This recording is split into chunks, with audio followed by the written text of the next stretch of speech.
podcast da MIT Technology Review Brasil, apresentado por Husum Innovation.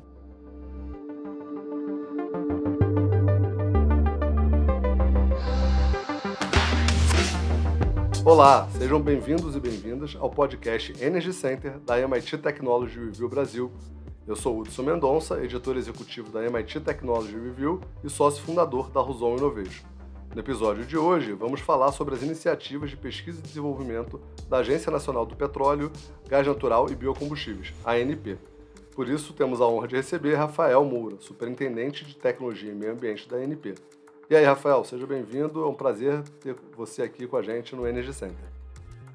Muito obrigado, Hudson. É um prazer enorme estar aqui com vocês falando desse assunto que é tão importante e relevante para o futuro do país e das pessoas, que é a implementação de processos de inovação estruturados, e a ANP tem um trabalho consistente, tem um planejamento nesse sentido, com o intuito de implementar e expandir esse mercado no Brasil, e é um prazer estar aqui com vocês. Legal, Rafael. Bom, e para me ajudar a conduzir essa conversa, tenho mais uma vez ao meu lado Tomás Gomes, jornalista especializado em negócios e inovação. E aí, Tomás, tudo certo? Oi, Hudson, tudo certo? E você, Rafael, tudo bem? Seja bem-vindo. Pessoal, tudo bom? Todo mundo está ouvindo a gente? Vamos para mais um, então. Bom, Rafael, para começar a nossa conversa, acho que seria importante explicar para a gente o que é exatamente o Programa de Pesquisa e Desenvolvimento da ANP. Quais são as origens legais, os principais objetivos desse mecanismo? Muito bom, Hudson. A ANP, na verdade, esse instrumento de pesquisa, desenvolvimento tecnológico e inovação, ele está fazendo 25 anos agora, em 2023.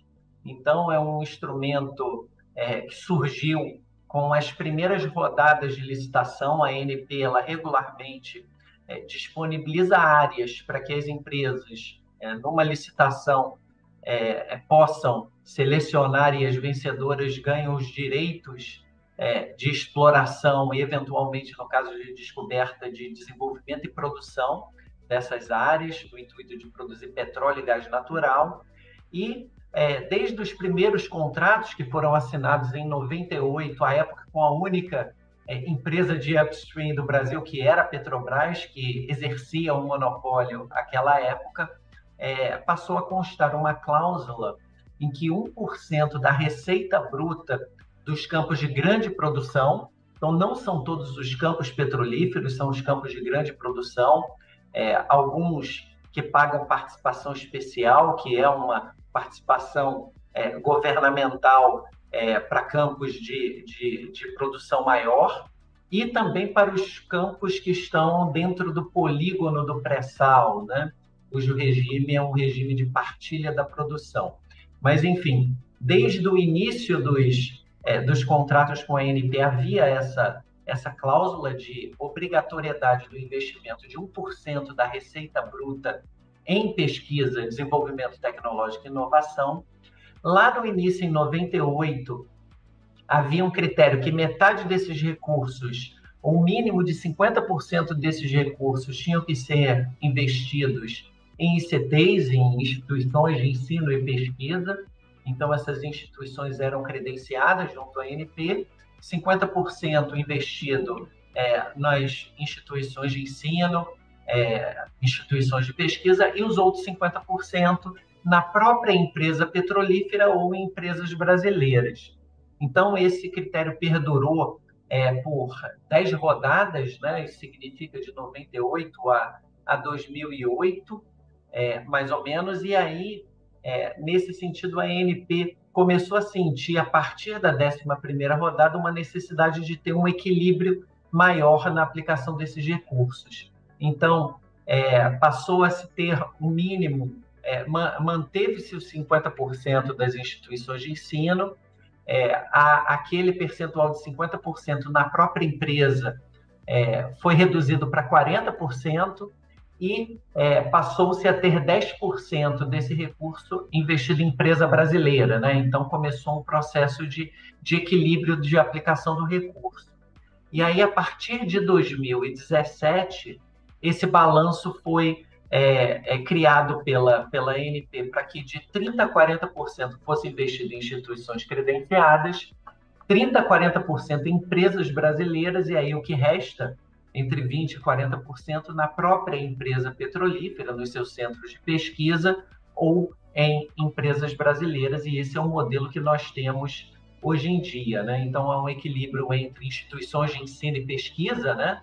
TRLs mais baixos, pesquisa básica, infraestrutura, laboratórios. A gente já tem um percentual de 30% a 40% de empresas brasileiras que trazem desenvolvimentos ou de pesquisa aplicada ou de soluções de engenharia, e aí o restante nos centros de pesquisa das petroleiras, né? Então, a grande questão é aproveitar através de uma participação contratual esses recursos da renda do petróleo, que eles possam ser revertidos para a sociedade, e com isso não só esses processos de pesquisa, desenvolvimento tecnológico, inovação e o programa de recursos humanos da ANP podem ser suportados de maneira sustentável, né? Muito bom, Rafael. Eu queria aproveitar aí o gancho aí dessa sua última resposta para entender um pouco melhor, né, as estratégias e diretrizes de investimento de vocês, né?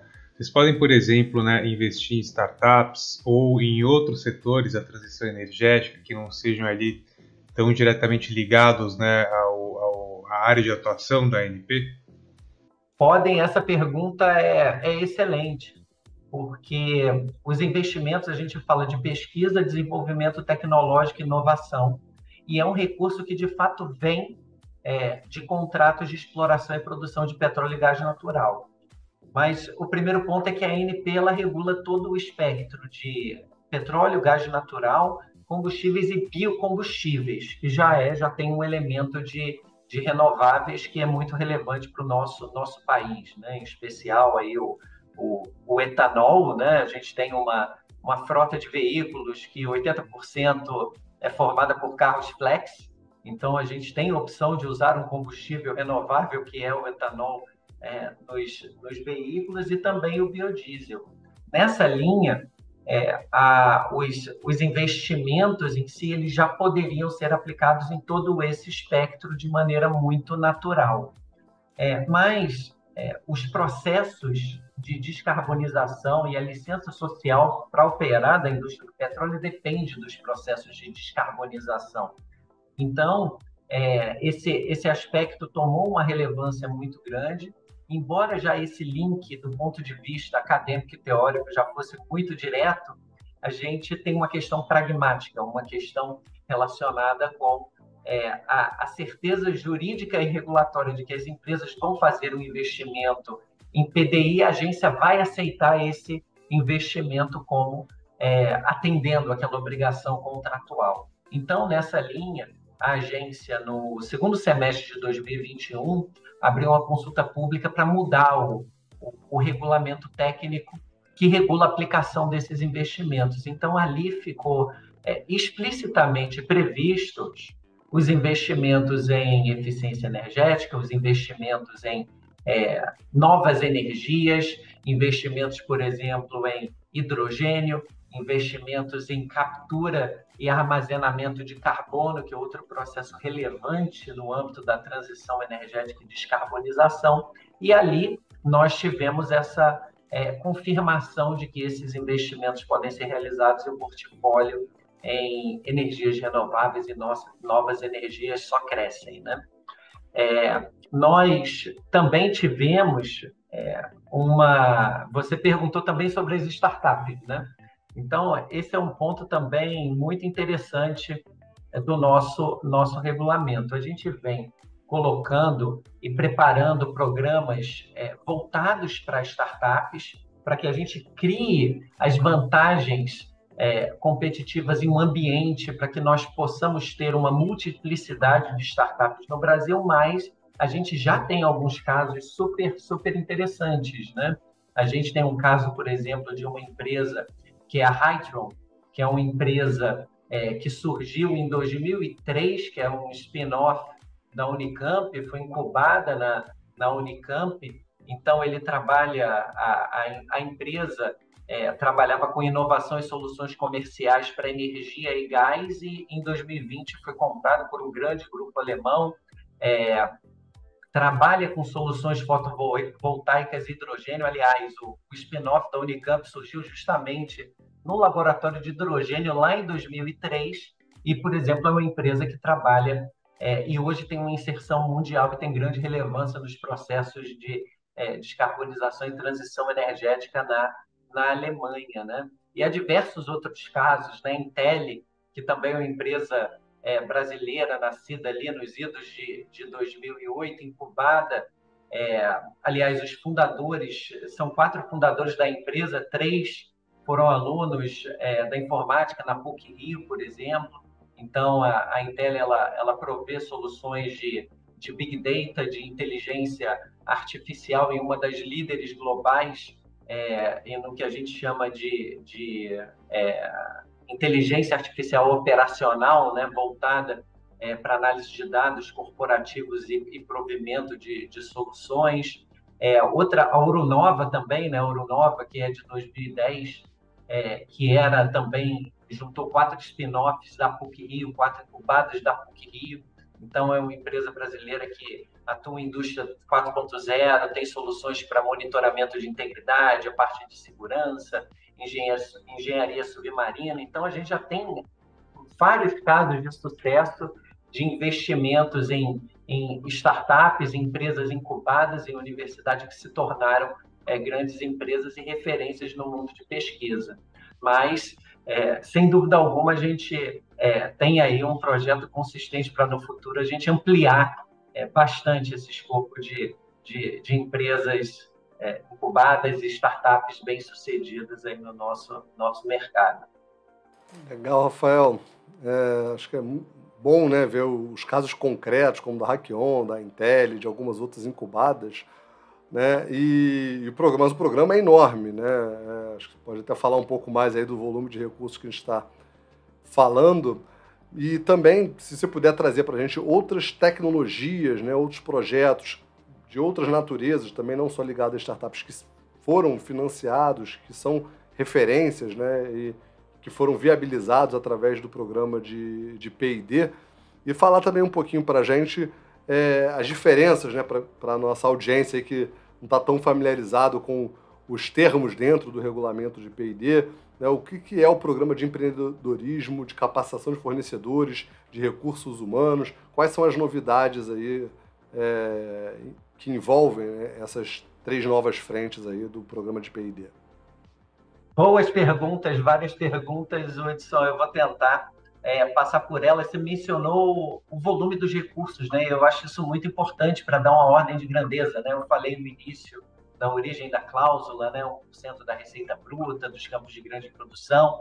Então, para dar uma ideia para o pessoal que nos escuta da dimensão desse recurso, a gente tem um portfólio de meados de 2018 a meados de 2023, né? Quer dizer, nos últimos 5 anos, nesse horizonte de 5 anos, que é um portfólio de pesquisa de quase 16 bilhões de reais. Então, esse é o tamanho do recurso, né, do portfólio de projetos iniciados nos últimos 5 anos. E mais, só no ano passado, a obrigação apurada, quer dizer, a obrigação é apurada em 2022, ela é aplicável em 2023. Esse 1% da receita bruta só no ano passado deu 4,4 bilhões de reais. Então, a gente vive um momento de aumento da produção especial na área do pré-sal, e esse aumento da produção de petróleo e gás natural nos proporciona um aumento nos recursos para pesquisa, desenvolvimento tecnológico e inovação no nosso país, né?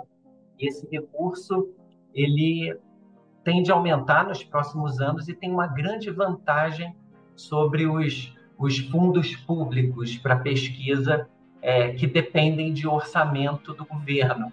Então, a gente sabe que o governo, em determinadas situações de flutuação econômica, acaba tendo uma redução nas suas possibilidades de investimento. Então, de um ano para o outro, esses recursos podem minguar de fundos públicos. E nesse caso específico, isso não acontece porque o investimento acompanha as curvas de produção dos campos que têm um declínio previsível. Lógico, tem uma flutuação, a gente fala de receita bruta, então a receita vai flutuar conforme o valor do barril Brent, o preço do petróleo no mercado internacional, mas de qualquer maneira há uma previsibilidade de crescimento e declínio desse recurso, né? Eu mencionei também algumas startups, né, que se desenvolveram em grandes empresas, mas nós temos vários sistemas ou projetos flagship, ou projetos de ordem mundial, né? A gente tem uma série de projetos, por exemplo, o Brasil se tornou um exportador de equipamentos subsea, por exemplo. Então, o nosso parque, o desenvolvimento dos fornecedores que passaram a pesquisar e desenvolver soluções para o mercado brasileiro, que já era um líder de águas profundas e ultraprofundas em função das nossas características e do nosso desenvolvimento offshore. Então, hoje há um projeto, por exemplo, na Noruega, chamado Northern Lights, que é um projeto de captura de carbono que tem uma relevância e significância muito grande para a Europa, e a cabeça de poço, né, onde vai ser injetado esse CO2 offshore, é uma cabeça de poço fabricada e exportada a partir do Brasil, né? A gente tem, por exemplo, uma tecnologia de separação em alta pressão no fundo do mar. Então, é uma tecnologia chamada HISEP, que é um separador de CO2 no fundo do oceano, porque o pré-sal, os reservatórios do pré-sal, eles têm um volume de CO2 comparativamente grande. Então, quando se produz o óleo, você produz também o gás natural, mais água e CO2, e todo esse fluido é levado para o que a gente chama de topsides, para a plataforma, para separar e reinjetar o CO2.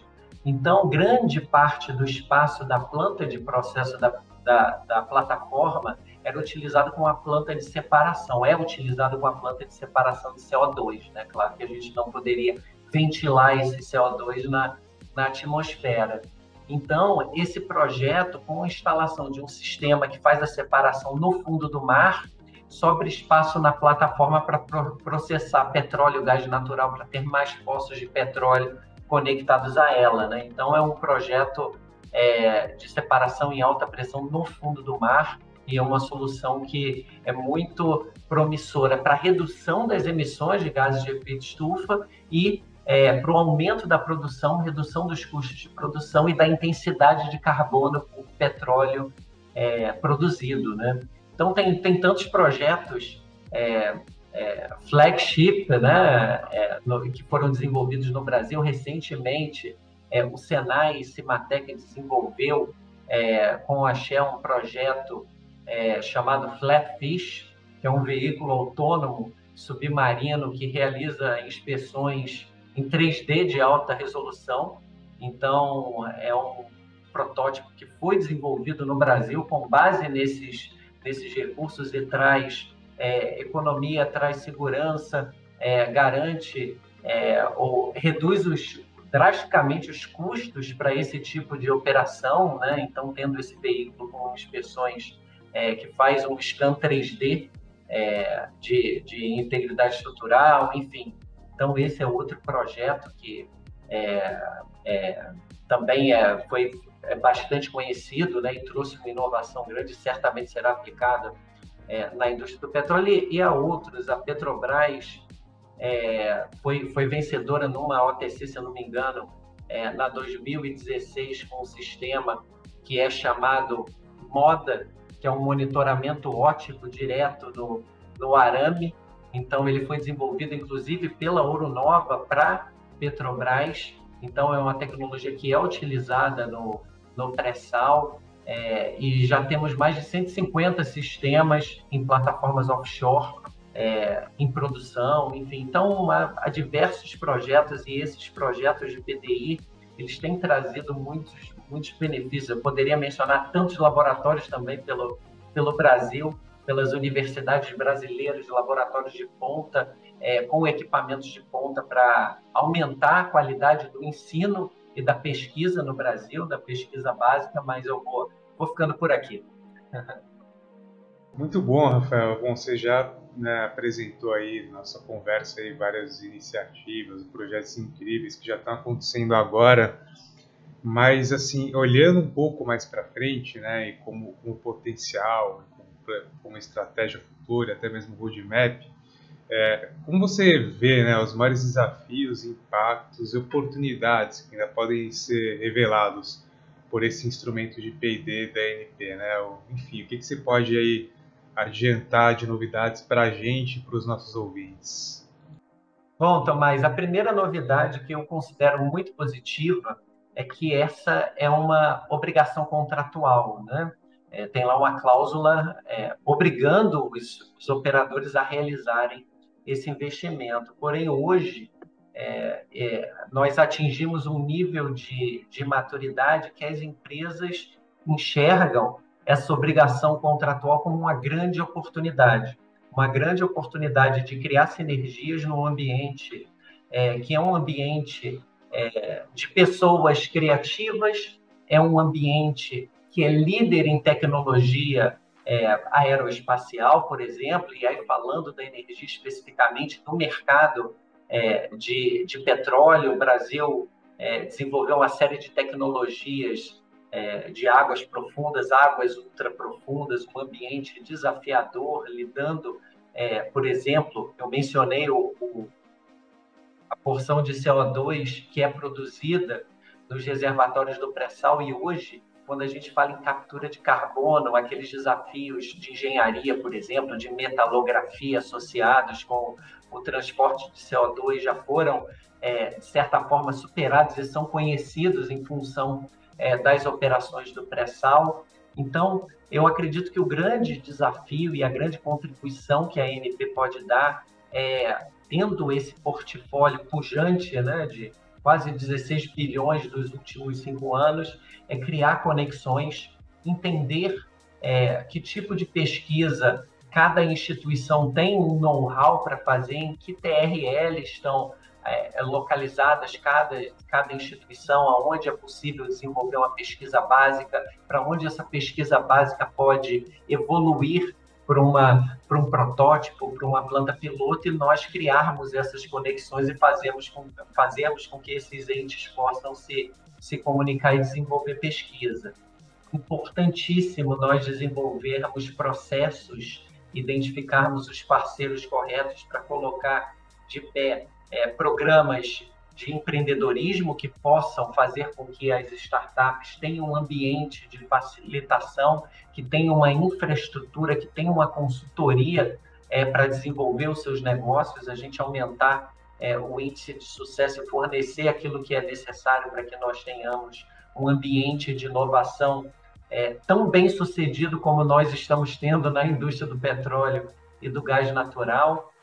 E nessa linha, eu acho que esse é o grande desafio, identificar os interlocutores, fazer com que, dentro de um timing que atenda aos empreendedores, nós consigamos disponibilizar esses recursos e façamos com que essa conexão da indústria, quais são os problemas a serem resolvidos, esteja absolutamente aberta aí para as novas ideias e para os empreendedores. Excelente, Rafael. A gente está aqui encaminhando aí para a nossa reta final do podcast. Eu só queria destacar um ponto que você falou, que é bem importante, né? Que é a questão da constância dos recursos de investimento em pesquisa, desenvolvimento e inovação, por ser 1% da receita do próprio setor, né? Das empresas ou, na verdade, dos campos, dos grandes campos, como você mencionou.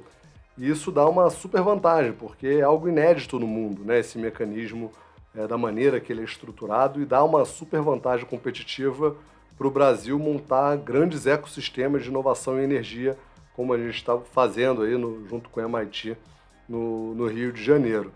O próprio professor Lars Frohlan, um professor super renomado do MIT, que ajudou a montar o Fundo de Inovação da OTAN recentemente, ele ficou bastante impressionado com a natureza do mecanismo, com o que a gente é capaz de fazer, com o que a gente já faz e com o que a gente é capaz de fazer. Então é muito legal estar com você aqui. Mas, como a gente falou, né, no nossa prévia aqui, a gente tem um momento que a gente chama de Energy Bits, onde os nossos convidados fazem sugestões sobre documentários, livros, filmes, e a gente está curioso para saber quais são os seus Energy Bits.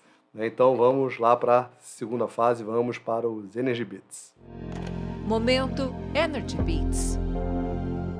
Vamos lá, então seguindo a tradição do Energy Bits, a primeira dica é do nosso convidado. E aí, Rafael, qual é o seu bit de hoje? Bom, já que estamos falando de petróleo e transição energética, né, e novos investimentos e futuro da indústria, eu vou começar com um autor, que é o Daniel Yergin. Então, ele é um autor bastante famoso porque escreveu um livro chamado The Price, que conta a história da indústria do petróleo, do seu surgimento, e é um livro que ganhou o Pulitzer, né? Então dispensa apresentações. E o Daniel, ele escreveu um livro mais recente cujo título é The New Map. Então, nesse livro ele fala de transição energética, de emergências climáticas e dessa dicotomia da segurança energética versus a transição energética, já que o mundo e os países estão em momentos diferentes, né? Então, a gente tem aspectos de insegurança energética que ainda precisam ser endereçados em determinados países, outros com nível de maturidade puxando uma transição energética. É um livro que eu recomendaria para quem está interessado nesses aspectos geopolíticos da transição energética e que envolve a indústria do petróleo. Excelente. E você, Tomás, qual é a sua recomendação para os nossos ouvintes? Muito bom. Primeiro eu vou ir atrás da dica do Rafael já. E a minha hoje é um projeto da Patagônia, que é uma marca super conhecida de roupas, esportes outdoor, muito conhecida pelo compromisso com a agenda ESG e sustentabilidade em geral. Eles criaram um projeto de conteúdo multiplataforma que se chama We The Power, que é um projeto que reúne vídeos, histórias e projetos de comunidades que encontraram aí soluções muito inovadoras e criativas de energia limpa, e fala sobre o papel, né, também não só das grandes empresas, né, dos governos, mas essas próprias comunidades procurarem alternativas e tecnologias que facilitem esse movimento de transição energética através do impacto local. Então aí fica a minha dica, We The Power, só procurar na internet, site aberto, vale a pena dar uma olhada nas histórias que estão rolando por ali. Bom, muito bom. E por último, mas não menos importante, eu vou dar meus bits de hoje. Na verdade é um bit que é, na verdade, uma área de conteúdo inteira, né? A gente tem aqui na MIT Technology Review toda uma área de conteúdo, né, chamada Energy Center. E aí queria indicar no bit de hoje uma área correlata da nossa irmã americana, né, da MIT Technology Review americana, chamada Climate Change and Energy. Então é toda uma área de conteúdos com vários artigos, vídeos, também, né, a questão lá dos podcasts. Então acho que vale a pena dar uma olhada no que está sendo discutido nos Estados Unidos, que também tem uma agenda de transição energética bastante forte, né? O Brasil também tem cada vez se posicionado mais nessa agenda, mas também vale acompanhar o que está sendo discutido e falado por lá. Bom, pessoal, esse foi mais um episódio do podcast Energy Center da MIT Technology Review. Mais uma vez, muito obrigado por passarem esses minutos com a gente. Não deixe de seguir o perfil da MIT Technology Review Brasil na sua plataforma de podcast preferida, nas suas redes sociais. Vai lá. Rafael, mais uma vez, muito obrigado pela conversa. Foi um aprendizado mútuo aqui, eu tenho certeza.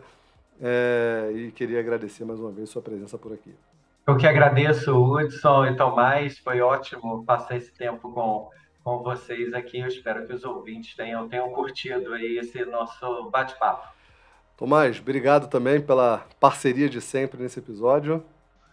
Hudson, Rafael, obrigado pela conversa aí. Como se falou, um aprendizado enorme. Espero aí que quem acompanhou a gente durante esses minutos também tenha aprendido tanto quando a gente aprendeu nessa conversa. E a gente vai ficando por aqui. Obrigado, pessoal, pela audiência. A gente se vê na semana que vem. Podcast da MIT Technology Review Brasil, apresentado por Husum Innovation.